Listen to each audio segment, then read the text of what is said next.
What's up, y'all? I want to share something with you today. The background for it will be Isaiah 53, 2-4.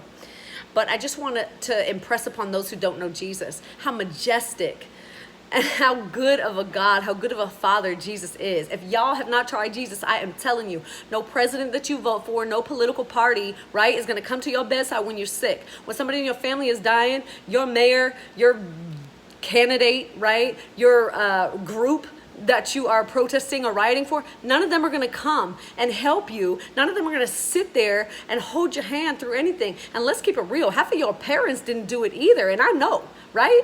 Half of your parents wouldn't even stop drinking to see about you. Stop smoking, stop doing drugs, stop chasing men and women or the career and money for you. Half of them maybe even call you once a month, if that, right? Or on a holiday. But you know who will step down from their throne for you? Jesus, because he did. He stepped down from his throne, from his majesty, and he came and he's like, I'm trying to see about that one. I'm trying to see about that one that nobody cared about. Not even their parents cared about them, but I do, right? And so I need us to understand he came as all majesty and all power. Look throughout history, there's no king that steps down from his throne unless he gonna get something out of it. And you know what? He's the only king. He's the only king that stepped down from his throne. You know what he was getting out of it? You. He wants to heal you because he felt your pain. He felt your sorrow. He still sees you right now at this moment. And he's like, yo, I will hop off this throne any day and come for her. Come for him, right? Come for their family.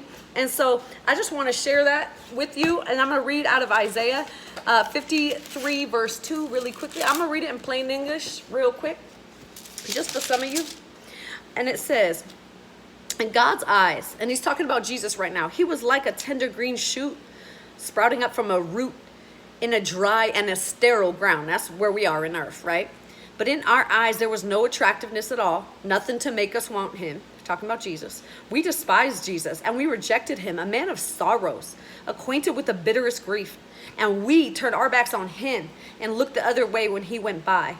He was despised and we didn't care. Yet it was our grief that he bore, our sorrows that weighed him down. And we thought his troubles were a punishment from God for his own sins, but he was wounded. He was literally physically bruised for our sins. He was beaten so that we would have peace.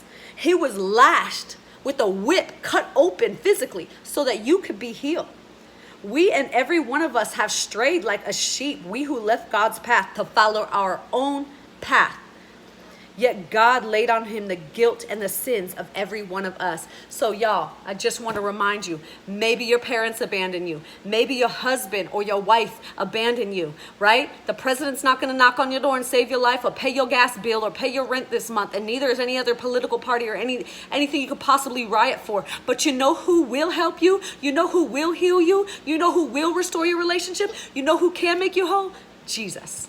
He's the only one, the only king that cares enough to step off his throne and leave everything, all his majesty, all his power, for you to become a common man, to be spit on, to be laughed at, to take it all on. You know why? Because all that stuff he took on, now he has all the power to undo all those things in your life. God bless you. Try Jesus.